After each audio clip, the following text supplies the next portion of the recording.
noches, profesora, compañeras y compañeros.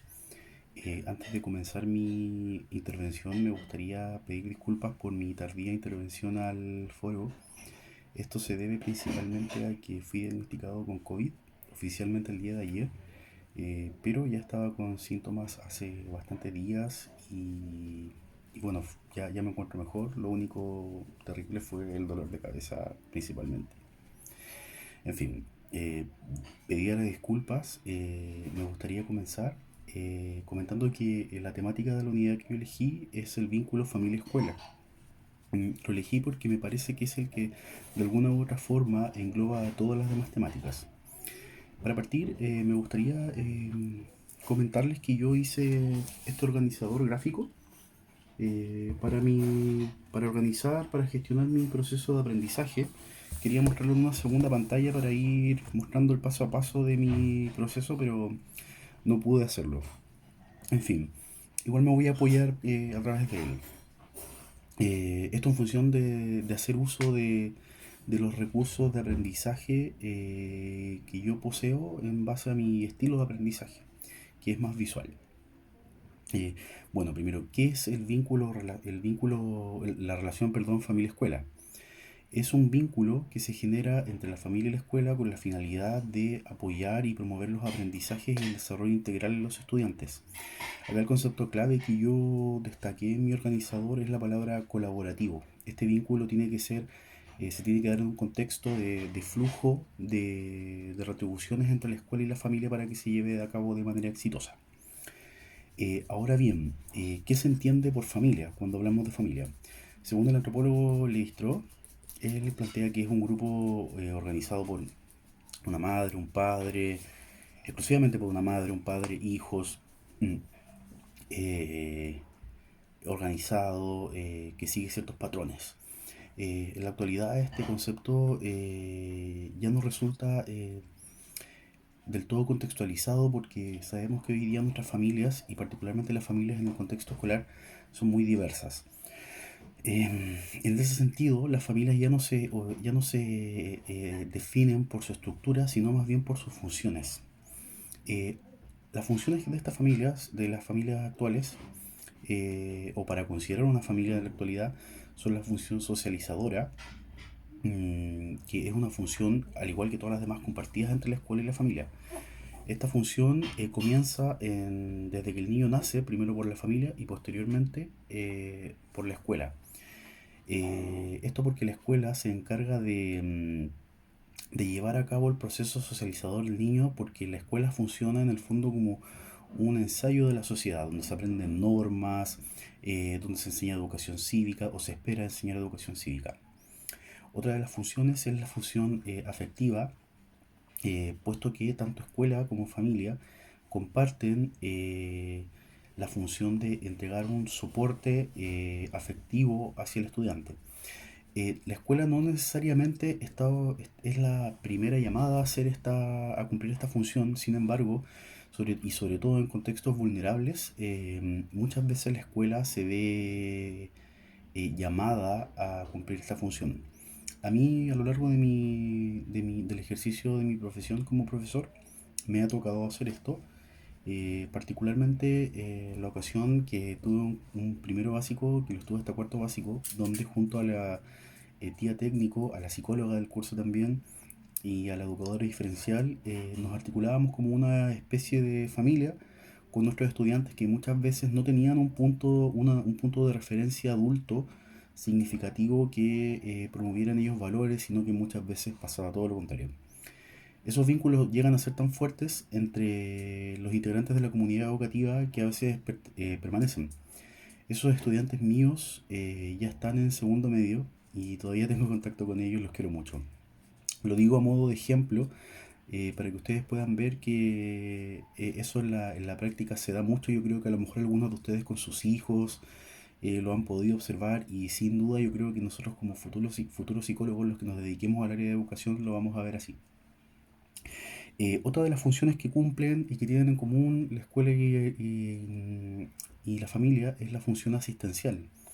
Me gustaría hacer referencia, al igual que me parece que una compañera lo mencionó, al igual que ahora en el contexto del COVID, esto se ha dado en las escuelas. En el caso particular, y creo que es la razón por la cual me contagié, es que en el caso de mi escuela, nosotros hemos tenido que cumplir una función asistencial, haciéndonos cargo de entregar computadores a los estudiantes, porque como es una escuela vulnerable, para que puedan llevar a cabo su proceso de aprendizaje, hemos tenido que entregar ese material didáctico, las entregas de canastas familiares, la contención por parte de los colegas hacia los estudiantes y a las familias, porque para todos ha sido difícil. Y por último, la función económica, que creo que va un poquito de la mano con la asistencial, que si bien la familia siempre principalmente cumple esta función, a veces y nuevamente haciendo referencia a los sistemas educativos de alta vulnerabilidad, la escuela cumple una función de apoyo alimentario en el caso de Junaed, eh, de apoyo médico, haciendo prestaciones a través de la ley CEP, en fin. Se mezclan esta doble función entre la escuela y la familia. Mm, el siguiente punto que me gustaría tratar es la relación que existe entre el rendimiento, la adaptación al sistema escolar y esta relación familia-escuela. En primer lugar, se da a partir de la estructura escolar, de la estructura de la familia.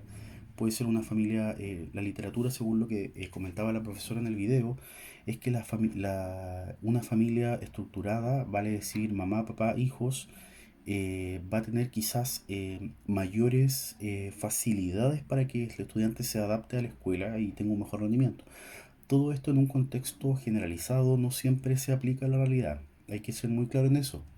Mm, En segundo lugar, los estilos de relación familiar. Esto hace referencia a la forma en cómo se vinculan las personas dentro de la familia, si hay un ambiente respetuoso, si hay un ambiente que promueve el desarrollo general de los estudiantes y de todos los integrantes del sistema familiar. Eh, Esto va a promover que en el contexto escolar estas actitudes se repliquen.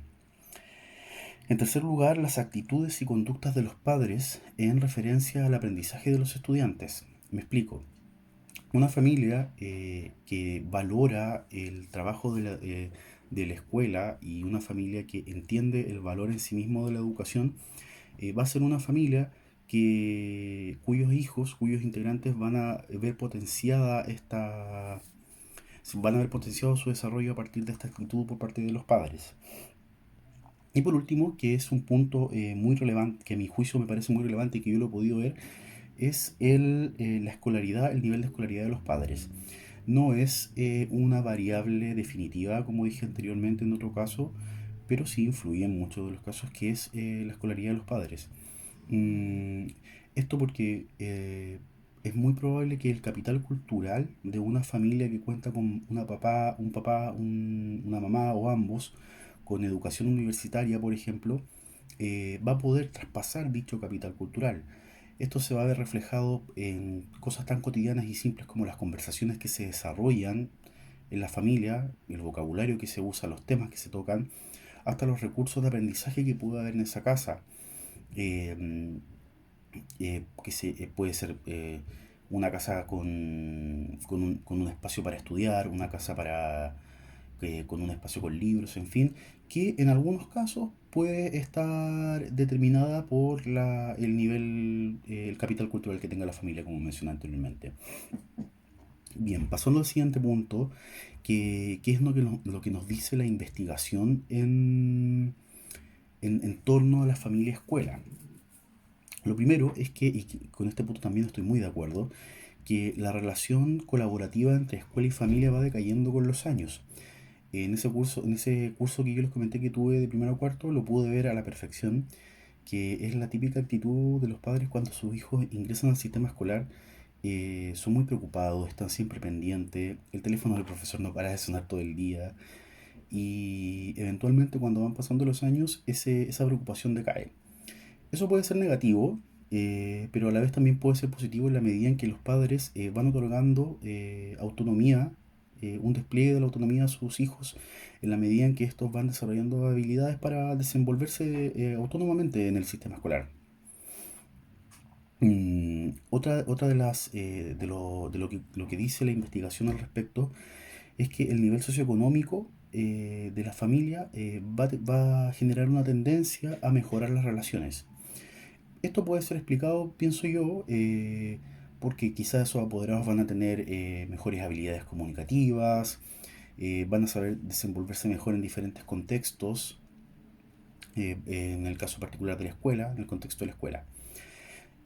También otra de lo que dice la investigación es que cuando nos encontramos con familias de menor nivel socioeconómico, esto va a generar que presenten las problemáticas, que busquen ayuda para solucionar las problemáticas de sus hijos en la escuela. A mí esto me parece bien porque eso significa que las escuelas y los agentes educativos se articulan como un espacio de confianza para los apoderados, para trabajar conjuntamente, colaborativamente quizás en habilidades parentales de las que carecen o que no tienen del todo desarrolladas. Por último, la investigación también señala que hay ciertas variables que hacen que la relación escuela-familia se vea un poco mermada o decaiga, como son, por ejemplo, que papás que trabajan fuera de casa, papás que trabajan lejos de la escuela, o una familia uniparental. La profesora comentaba en el video clase que este tema de la familia uniparental se genera porque evidentemente cuando hay un solo integrante, un solo adulto que lleva a cabo que tiene sobre sí el peso de la familia, puede que sea más complicado, ¿ya? Insisto y voy a ser majadero que esto no es una ley universal, puede que no sea así, ¿cierto? Pero es lo que nos dice la investigación. Em, por último, me gustaría comentar si es que estas variables que nos entrega la investigación son revertibles. ¿Hay algo que se puede hacer? Por supuesto que sí. Desde la psicología podemos hacer los siguientes aportes. Primero, generar estrategias personalizadas para cada nivel, ¿ya? Yo asumo que cuando se habla de nivel, o sea, hace referencia a los cursos, yo creo que habría que ir un poquito más allá individualizar un poco más las estrategias que se utilizan ya no solo a los niveles, sino que a cada estudiante o a cada familia. Esto en el ánimo un poco de proyectar las nuevas tendencias en educación enfocadas a la individualización de los aprendizajes en función a los estilos de aprendizaje de cada estudiante. Yo creo que en este caso también a los estilos vinculares de cada familia, ¿cierto? Porque no todas las familias son iguales. En segundo lugar, lo que se puede hacer es fomentar el apoyo a las familias que pertenecen a sectores más vulnerables por las razones que anteriormente expuse. De pronto una familia con menor acceso económico, menor capital cultural, va a tener más dificultades para desplegar habilidades parentales efectivas. Entonces, en ese sentido, es súper importante el rol que cumple la escuela para apoyarlos y principalmente el psicólogo, que es el que tiene la habilidad, el psicólogo o la psicóloga. En tercer lugar, trabajar en el contacto tanto positivo como negativo respecto a los logros, metas, actitudes del estudiante. Me explico, muchas veces cuando un apoderado llega al colegio, ya sea hablar con el psicólogo, con el profesor, en fin, se le exponen solamente los aspectos negativos de la personalidad del estudiante y nosotros sabemos que todas las personas tienen un aspecto positivo y un aspecto negativo. En este sentido, a mí en lo personal como profesor, la experiencia me dice que siempre va a ser más significativo para el apoderado que tú te centres en lo positivo y en las cosas que puede mejorar. Esa es una palabra clave para mí, decirle al apoderado, por ejemplo, su hijo tiene esto bueno y tiene esto por mejorar. Creo que eso es mejor que decir su hijo tiene esto malo, porque nosotros sabemos que el lenguaje crea realidades y una forma efectiva de comunicarse puede hacer que los vínculos mejoren. Mm, Eso, a modo de conclusión, me gustaría comentar que lo que yo considero relevante de esta relación familia-escuela es que si no existe un verdadero trabajo colaborativo entre estos elementos o estos macroelementos dentro de este sistema, es la familia o la escuela, si no existe un trabajo articulado, un trabajo colaborativo, no se va a poder llevar a cabo de manera exitosa el aprendizaje y el desarrollo en general de los estudiantes, puesto que en la vida de un niño estos dos son los aspectos más importantes, la familia y la escuela. el niño muchas veces o la niña no va a tener ese espacio de apoyo, de confort que tiene en la casa, y entonces lo va a buscar en la escuela. Yo siempre me recuerdo cuando los niños y niñas muchas veces en el contexto escolar se les sale un papá, te dicen papá y en vez de decirte profesor o tío, y eso para mí representa el hecho de que actualmente la escuela se articula como un segundo hogar donde los niños se sienten seguros a pesar de todas las dificultades que pueda tener nuestro sistema educativo. Eso, compañeras, compañeros y profesora, espero haber sido claro. Creo que me pasé un poquito del tiempo. Muchas gracias y hasta luego, cuídense.